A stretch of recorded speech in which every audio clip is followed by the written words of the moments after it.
फरायसाफोरखौ थुलुंगाखां होनो धेमाजियाव डक्टर अजित बर'आ दावबायहैगोन।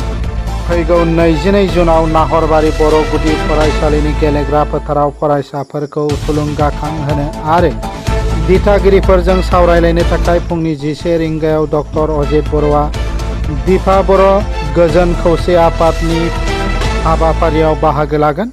दिपा बर' गोजोन खौसे आफादनि बानजायनायाव 22 जुन खालि धेमाजि जिल्लानि नाहरबारि बर' गुदि फरायसालिनि गेलेग्रा फोथाराव 2 नं नाहरबारि गामिनि बानजायनायाव सोलोंथाइ आरो समाज सांग्रांथि हाबाफारिया जानो थांगासिनो दङ।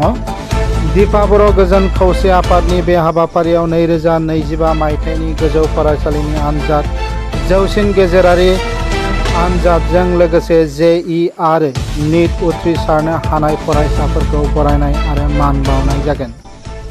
जेब्ला जों अलसिया जागोन, जों रसा नांगोन। बेखौ जोंनि आइ आफाया बुंबोखादों।